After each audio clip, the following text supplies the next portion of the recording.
ನಮಸ್ಕಾರ. ನೀವು ಕೇಳ್ತಾ ಇದ್ದೀರಾ ಆಳ್ವಾಸ್ ಮೃದಂ ದ ವೇಲರ್ ಆಫ್ ವಾಕ್ಸ್. ನಾನು ಅನುಪಮಾ ಕಟೀಲ್. ನಮ್ ಜೊತೆ ಇದ್ದಾರೆ ಸಹಪಾಠಿ ಪ್ರಗತಿ ಎಸ್ ಶೆಟ್ಟಿ.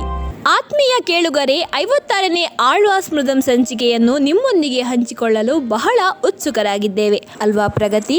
ಹೌದು ಅನುಪಮಾ, ನಾನಂತೂ ಬಹಳ ಉತ್ಸಾಹದಿಂದ ಕಾಯ್ತಿದ್ದೇನೆ. ಇದೀಗ ನಮ್ಮ ಕಾಲೇಜಿನ ವಿವಿಧ ಕಾರ್ಯಕ್ರಮ ಹಾಗೂ ಚಟುವಟಿಕೆಗಳ ಬಗ್ಗೆ ಒಂದಿಷ್ಟು ವರದಿ ಇದೆ.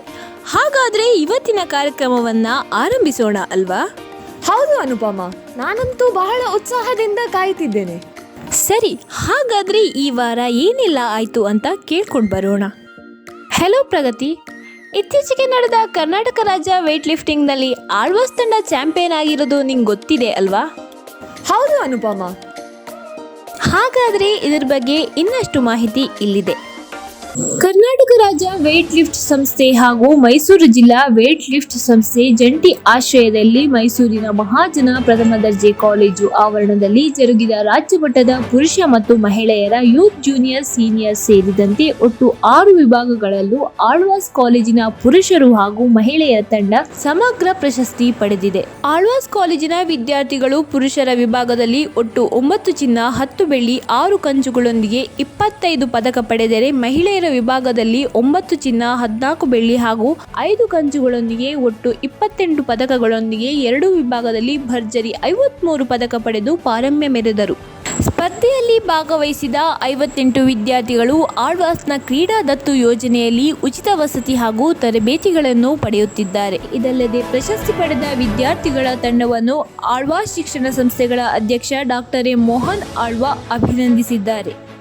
ಇತ್ತೀಚೆಗೆ ನಡೆದ 2024ನೇ ಸೆಮಿಸ್ಟರ್ ಪರೀಕ್ಷೆಯಲ್ಲಿ ಆಳ್ವಾಸ್ನ ತೃತೀಯ ವಾಣಿಜ್ಯ ವಿಭಾಗದ ವಿದ್ಯಾರ್ಥಿ ದೀಕ್ಷಾ ಎಲ್ಲ ವಿಷಯಗಳಲ್ಲೂ 100ರಲ್ಲಿ 100% ಅಂಕಗಳನ್ನು ಗಳಿಸಿ ಆಳ್ವಾಸ್ನ ಗರಿಮೆಯ ಕಿರೀಟಕ್ಕೆ ಇನ್ನೊಂದು ಗರಿಯನ್ನು ಸೇರಿಸಿದ್ದಾರೆ. ನಿಮಗೆ ಆಳ್ವಾಸ್ ಶಿಕ್ಷಣ ಪ್ರತಿಷ್ಠಾನದ ವತಿಯಿಂದ ಹಾರ್ದಿಕ ಶುಭಾಶಯಗಳು. ರಾಜ್ಯ ಮಟ್ಟದ ಯೋಗಾಸನದಲ್ಲಿ ಆಳ್ವಾಸ್ಗೆ ಸಮಗ್ರ ಪ್ರಶಸ್ತಿ. 8 ಯೋಗಪಟುಗಳು ರಾಷ್ಟ್ರಮಟ್ಟಕ್ಕೆ ಆಯ್ಕೆ. ರಾಜ್ಯ ಮಟ್ಟದ ಯೋಗಾಸನ ಸ್ಪರ್ಧೆಯಲ್ಲಿ ಆಳ್ವಾಸ್ಗೆ ಸಮಗ್ರ ಪ್ರಶಸ್ತಿ. 8 ಯೋಗಪಟುಗಳು ರಾಷ್ಟ್ರಮಟ್ಟಕ್ಕೆ ಆಯ್ಕೆಯಾಗಿದ್ದಾರೆ. ವಿಜೇತ ಯೋಗಪಟುಗಳನ್ನು ಅಭಿನಂದಿಸಿರುವ ಆಳ್ವಾಸ್ ಶಿಕ್ಷಣ ಪ್ರತಿಷ್ಠಾನದ ಅಧ್ಯಕ್ಷ ಡಾಕ್ಟರ್ ಎಂ ಮೋಹನ್ ಆಳ್ವಾ ಅವರು ರಾಷ್ಟ್ರ ಮಟ್ಟದಲ್ಲಿ ವಿಜೇತ ಯೋಗಪಟುಗಳಿಗೆ ಖೇಲೋ ಇಂಡಿಯಾದಲ್ಲಿ ಭಾಗವಹಿಸಲು ಅವಕಾಶ ಇದೆ ಎಂದು ತಿಳಿಸಿದ್ದಾರೆ. ಆಳ್ವಾಸ್ ಫೌಂಡೇಶನ್ ಮತ್ತು ಮಂಗಳೂರು ಟಿಐಇ ನಡುವೆ ಶೈಕ್ಷಣಿಕ ಒಪ್ಪಂದಕ್ಕೆ ಸಹಿ ಹಾಕಲಾಗಿದೆ. ವಾಣಿಜ್ಯೋದ್ಯಮವನ್ನು ಉತ್ತೇಜಿಸುವ ಉದ್ದೇಶದಿಂದ ಇಂಡಸ್ ಎಂಟರ್ಪ್ರೈನರ್ಸ್ ಟಿಐಇ ಮಂಗಳೂರು ಮತ್ತು ಆಳ್ವಾಸ್ ಶಿಕ್ಷಣ ಪ್ರತಿಷ್ಠಾನವು ಶೈಕ್ಷಣಿಕ ಒಪ್ಪಂದಕ್ಕೆ ಸಹಿ ಹಾಕಿದೆ. ಈ ಒಪ್ಪಂದದ ಅಡಿಯಲ್ಲಿ 2024-25ರ ಶೈಕ್ಷಣಿಕ ವರ್ಷಗಳಲ್ಲಿ ಆಳ್ವಾಸ್ ಪ್ರತಿಷ್ಠಾನವು ಟಿಐಇ ಇಲೈಟ್ ಎಂಬ ವಿಶಿಷ್ಟ ಕಾರ್ಯಕ್ರಮವನ್ನು ಜಾರಿಗೊಳಿಸಲಾಗುವುದು. ಈ ಸಹಯೋಗವು ಶಿಕ್ಷಣ ಮತ್ತು ಉದ್ಯೋಗ ಮಾರುಕಟ್ಟೆಗಳ ನಡುವಿನ ಅಂತರವನ್ನು ಕಡಿಮೆ ಮಾಡುವ ನಿರೀಕ್ಷೆ ಇದೆ. ವಿದ್ಯಾರ್ಥಿಗಳು ತಮ್ಮ ಅಧ್ಯಯನದ ಸಮಯದಲ್ಲಿ ಕೈಗಾರಿಕಾ ಅಭ್ಯಾಸಗಳ ಬಗ್ಗೆ ಸ್ಪಷ್ಟವಾದ ತಿಳುವಳಿಕೆಯನ್ನು ನೀಡುತ್ತದೆ ಎಂದು ಆಳ್ವಾಸ್ ಶಿಕ್ಷಣ ಪ್ರತಿಷ್ಠಾನದ ಅಧ್ಯಕ್ಷ ಡಾಕ್ಟರ್ ಎಂ ಮೋಹನ್ ಆಳ್ವಾ ಹೇಳಿದರು. Now we are moving towards the special segment of our rhythm, the Pinnacle Performer. We bring you an inspiring story from Modubidri, Karnataka. Meet Srinivas Gowda, a remarkable Kambla jockey who has gained national attention, known as Indian Usain Bolt. From racing with buffaloes on the Karnataka coast to walking up to the steps of Vidhana Soudha in Bangalore to meet the Chief Minister, Srinivas Gowda has come a long way. The video of Srinivas Gowda running at the breakneck speed along the side his pair of buffaloes was spread widely on internet. The video seemed to show him running during the traditional race on a paddy field in Mangalore Kadri, a performance that drew comparison with Usain Bolt himself. Political leaders tweeted about his potential. Gowda stunned the world when his Kambla sprint broke Usain Bolt's world record in 100 meters.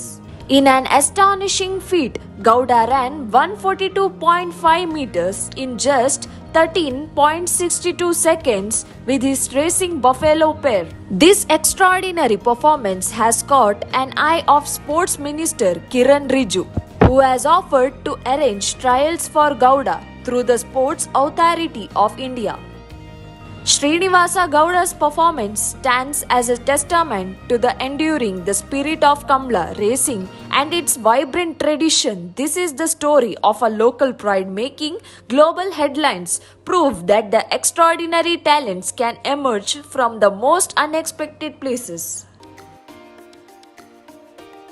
ನೃತ್ಯವಾಗಲಿ, ಗಾಯನವಾಗಲಿ, ಭಾಷಣವಾಗಲಿ, ನಮ್ಮ Alva's college ಎಲ್ಲದರಲ್ಲೂ ಎತ್ತಿದ ಕೈ. ನಮ್ಮ ಆಳ್ವಾಸ್ನಲ್ಲಿ ಕಲೆಗಳಿಗೆ ಏನು ಕಮ್ಮಿ ಅಲ್ವಾ ಪ್ರಗತಿ? ಹೌದು ಅನುಪಮ.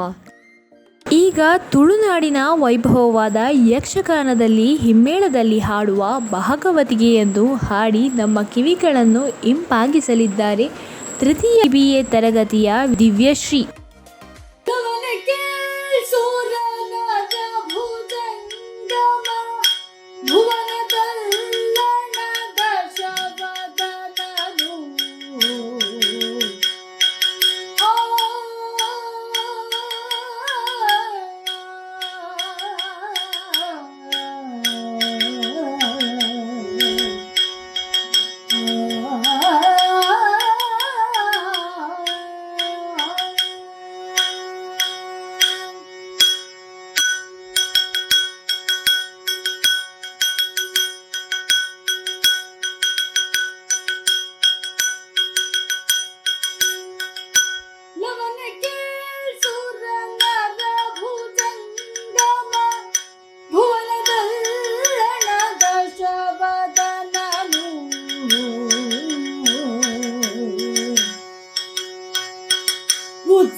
ಬಹಳ ವಿಭವದಲ್ಲಿ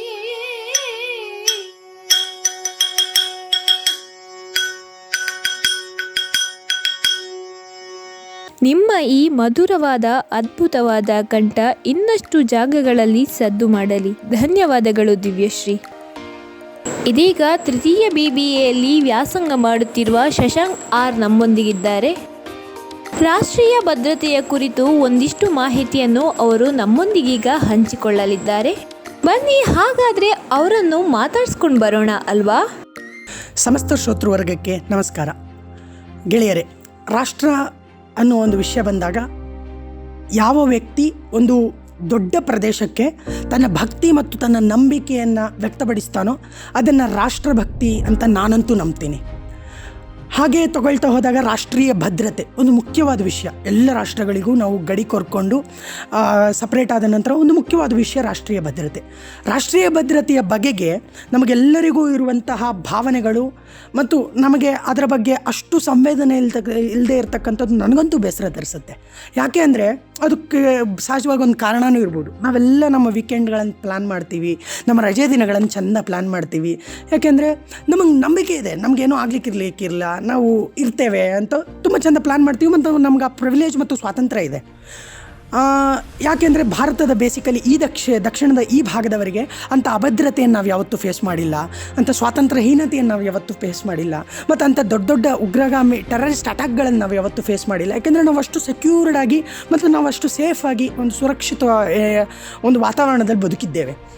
ಮತ್ತು ನಾವೆಲ್ಲ ಇಷ್ಟು ಸುರಕ್ಷಿತವಾಗಿ ನಮ್ಮನ್ನು ಇಡಲಿಕ್ಕೆ ಒಂದು ಬಹುದೊಡ್ಡ ವ್ಯವಸ್ಥೆ, ತುಂಬ ಒಂದು ಬ್ಯಾಕ್ವರ್ಡಲ್ಲಿ ಅಥವಾ ಒಂದು ಬ್ಯಾಕ್ಗ್ರೌಂಡಲ್ಲಿ ಒಂದು ಬಹುದೊಡ್ಡ ವ್ಯವಸ್ಥೆ ಮತ್ತು ತುಂಬ ಕ್ಲಿಷ್ಟಕರ ವ್ಯವಸ್ಥೆ, ನಮಗೆ ಯಾವತ್ತೂ ಅರ್ಥವಾಗದ ಒಂದು ವ್ಯವಸ್ಥೆ, ನಮಗೆ ಯಾವತ್ತೂ ಅರ್ಥ ಆಗಲ್ಲ. ಮತ್ತು ಅಂಥದ್ದೊಂದು ವ್ಯವಸ್ಥೆ ನಮಗೋಸ್ಕರ ಹಗಲು ರಾತ್ರಿ ಕೆಲಸ ಮಾಡ್ತಾ ಇದೆ. ಈ ದೇಶಕ್ಕೆ ಈ ದೇಶದ ಸುರಕ್ಷತೆಗೆ ಅಪಾಯ ಉಂಟು ಮಾಡಿದವರನ್ನು ಮತ್ತು ಅಪಾಯ ಉಂಟು ಮಾಡಬಹುದಾದವರನ್ನು ಅಲ್ಲಲ್ಲಿ ಎಲಿಮಿನೇಟ್ ಮಾಡುವಂತಹ ಕೆಲಸವನ್ನು ಈ ವ್ಯವಸ್ಥೆ ಮಾಡ್ಕೊಳ್ತಾ ಬರ್ತಿದೆ. ಆ ವ್ಯವಸ್ಥೆ ನಮಗೆ ಯಾವತ್ತೂ ಅರ್ಥ ಆಗಲ್ಲ. ಯಾಕೆಂದರೆ ನಾವು ವ್ಯವಸ್ಥೆ ಬಗ್ಗೆ ಅಧ್ಯಯನವೂ ಮಾಡಲಿಲ್ಲ ಮತ್ತು ನಾವು ವ್ಯವಸ್ಥೆ ಬಗ್ಗೆ ತುಂಬ ತಲೆನೂ ಕೆಡಿಸ್ಕೊಳ್ಳಿಲ್ಲ. ಒಬ್ಬ ಸೈನಿಕ ಸತ್ತ ನಂತರ ಒಂದು ವಾರದಲ್ಲಿ ಒಂದು ತಿಂಗಳಲ್ಲಿ ಅದನ್ನು ಸಹಜವಾಗಿ ಮರೆತು ಬಿಡುವಂತಹ ನಾವುಗಳು ಆ ರಾಷ್ಟ್ರೀಯ ಭದ್ರತೆಯ ಬಗೆಗೆ ತುಂಬ ದೊಡ್ಡ ಕನ್ಸರ್ನ್ ಇಟ್ಕೊಳ್ಳಲಿಲ್ಲ, ತುಂಬ ದೊಡ್ಡ ಪ್ರಾಮುಖ್ಯ ಕೊಡಲಿಲ್ಲ ಅಂತಕ್ಕಂಥದ್ದು ಬೇಸರದ ವಿಷಯನೇ ಸರಿ. ನಾನು ನಿಮಗೊಂದು ವಿಷಯ ಸುಮ್ಮನೆ ಹೇಳಬೇಕಾದ್ರೆ, ಸ್ವಾತಂತ್ರ್ಯ ಬಂದಾದ ನಂತರ ಸ್ವಾತಂತ್ರ್ಯಕ್ಕೆ ನಮ್ಮ ಕನ್ಸರ್ವೇಟಿವ್ ಎಸ್ಟಿಮೇಷನ್ ಪ್ರಕಾರ 6,40,000 ಜನ ಅದಕ್ಕೋಸ್ಕರ ಪ್ರಾಣ ಬಿಟ್ಟಿದ್ದಾರೆ ಎಲ್ಲ ಹೌದು. ಆದರೆ ಸ್ವಾತಂತ್ರ್ಯ ಬಂದಾದ ನಂತರ 1947ರಿಂದ ಇಲ್ಲಿವರೆಗೆ ಈ ಸ್ವಾತಂತ್ರ್ಯವನ್ನು ಉಳಿಸ್ಕೊಳ್ಳಿಕ್ಕೆ 27,000 ಸೈನಿಕರು ಪ್ರಾಣ ಬಿಟ್ಟಿದ್ದಾರೆ. ದೆಹಲಿಯ ಸೈನಿಕ ಸ್ಮಾರಕದಲ್ಲಿ 27,000 ಸೈನಿಕರ ಹೆಸರುಗಳಿದ್ದಾವೆ. ಸುಮ್ಮನೆ ಯೋಚನೆ ಮಾಡಿ, 27,000 ಸೈನಿಕರು ಸ್ವಾತಂತ್ರ್ಯ ಉಳಿಸ್ಕೊಳ್ಳೋಕ್ಕೋಸ್ಕರ ಬಡಿದಾಡಿದ್ದಾರೆ. ಅಂದರೆ ರಾಷ್ಟ್ರೀಯ ಭದ್ರತೆ ನಮ್ಮ ದಿನನಿತ್ಯದ ಬದುಕಿನಲ್ಲಿ ಅಥವಾ ನಮ್ಗೆ ಯಾವಾಗಲೂ ಪುರುಸೊತ್ತಾದಾಗಲಾದರೂ ನಾವು ನೆನೆಸ್ಕೊಳ್ಬೇಕಾದ್ರೆ ನಮ್ಮ ಮಧ್ಯೆ ಚರ್ಚೆ ಆಗಬೇಕಾದ ವಿಷಯ ಅಲ್ವಾ? ಪ್ರಶ್ನಾರ್ಥಕ. ನಾವೆಲ್ಲರೂ ನಮಗೋಸ್ಕರ ಯಾರೋ ನಮಗೆ ಗೊತ್ತಿಲ್ಲದ ಜನ ನಮಗೋಸ್ಕರ ಬಡ್ದಾಡ್ತಿದ್ದಾರೆ ಮತ್ತು ಈ ದೇಶದ ಸುರಕ್ಷಿತವಾಗಿಡೋಕ್ಕೋಸ್ಕರ ಅವ್ರ ಪ್ರಾಣಗಳನ್ನು ಕೊಡ್ತಾ ಇದ್ದಾರೆ ಅಂದರೆ ಅವ್ರಿಗೋಸ್ಕರ ಅಟ್ಲೀಸ್ಟ್ ಒಂದು ಧನ್ಯತಾ ಭಾವ ಇಟ್ಕೊಳ್ಬೇಕಾದ್ದು ನಮ್ಮ ಕರ್ತವ್ಯ ಮತ್ತು ನಾಗರಿಕರಾಗಿ ಅದನ್ನು ಮಾಡಬೇಕಾದ್ದು ನಮ್ಮ ಧರ್ಮ ಅಂತ ನಾನಂತೂ ಭಾವಿಸ್ತೀನಿ. ಸ್ನೇಹಿತರೆ, ನಮಗೆ ಗೊತ್ತಿಲ್ಲದ ಯಾರ್ಯಾರೋ ವ್ಯಕ್ತಿಗಳು ನಮಗೋಸ್ಕರ ಇಷ್ಟೆಲ್ಲ ಸುರಕ್ಷತೆಯ ವಿಷಯಗಳನ್ನು ತಗೊಂಡು ನಮಗೋಸ್ಕರ ಅವ್ರ ಪ್ರಾಣಗಳನ್ನು ಪಣಕ್ಕಿಡ್ತಿದ್ದಾರೆ. ಈಗಲಾದರೂ ನಾಗರಿಕರಾಗಿ ಯೋಚನೆ ಮಾಡ್ತಾ ರಾಷ್ಟ್ರೀಯ ಭದ್ರತೆ ಅನ್ನೋದು ನಮ್ಮೆಲ್ಲರ ಮಧ್ಯೆ ಚರ್ಚೆ ಆಗಬೇಕಾದ ಮತ್ತು ನಮ್ಮೆಲ್ಲರ ಗಮನವನ್ನು ಸೆಳೆಯಬೇಕಾದ ಒಂದು ವಿಷಯ ಅನ್ನೋದನ್ನ ನಾವು ಗಮನದಲ್ಲಿ ಇಟ್ಕೊಳ್ತಾ ಕೊನೆಗೆ ನಾನು ಇಷ್ಟೇ ಹೇಳಲಿಕ್ಕೆ ಬಯಸ್ತೇನೆ. ನಾನಳಿವೆ ನೀನಳಿವೆ, ನಮ್ಮೆಲುಬುಗಳ ಮೇಲೆ ಮೂಡುವುದು ನವಭಾರತದ ಲೀಲೆ. ಜೈ ಹಿಂದ್, ವಂದೇ ಮಾತರಂ. ರಾಷ್ಟ್ರೀಯ ಭದ್ರತೆಯ ಬಗ್ಗೆ ಅಮೂಲ್ಯವಾದ ವಿಚಾರದ ಬಗ್ಗೆ ನಮ್ಮೊಂದಿಗೆ ನಿಮ್ಮ ಅನಿಸಿಕೆಗಳನ್ನು ಹಂಚಿಕೊಂಡದ್ದಕ್ಕಾಗಿ ಧನ್ಯವಾದಗಳು ಶಶಾಂಕ್ ಆರ್ ಅವರೇ. ಸರಿ, ಹಾಗಾದರೆ ಇಲ್ಲಿ ಈ ಸಂಚಿಕೆಯನ್ನು ಮುಗಿಸುವ ಮೊದಲು ಆಳ್ವಾಸ್ ಮೃದಂ ಪ್ರಸ್ತುತಪಡಿಸುವಲ್ಲಿ ಮಾರ್ಗದರ್ಶಕರಾಗಿರುವ ನಮ್ಮ ಪತ್ರಿಕೋದ್ಯಮ ವಿಭಾಗದ ಮುಖ್ಯಸ್ಥೆ ಶ್ರೀಮತಿ ರಕ್ಷಿತಾ ತೋಡರ್ ಹಾಗೂ ಸಹ ಅಧ್ಯಾಪಕಿ ಕುಮಾರಿ ದೀಕ್ಷಿತಾ ಇವರ ಬೆಂಬಲವನ್ನು ಸ್ಮರಿಸಿಕೊಳ್ಳಲೇಬೇಕು. ಅಲ್ಲಿಯವರೆಗೂ ಕೇಳ್ತೀರಿ ಕಾಯ್ತೀರಿ ಆಳ್ವಾಸ್ ಮೃದಂ, ದ ವೇಲರ್ ಆಫ್ ವಾಕ್ಸ್. ನಾನು ಪ್ರಗತಿ ಎಸ್ ಶೆಟ್ಟಿ, ನನ್ನ ಜೊತೆ ಇದ್ದಾರೆ ಅನುಪಮಾ ಕಟೀಲ್.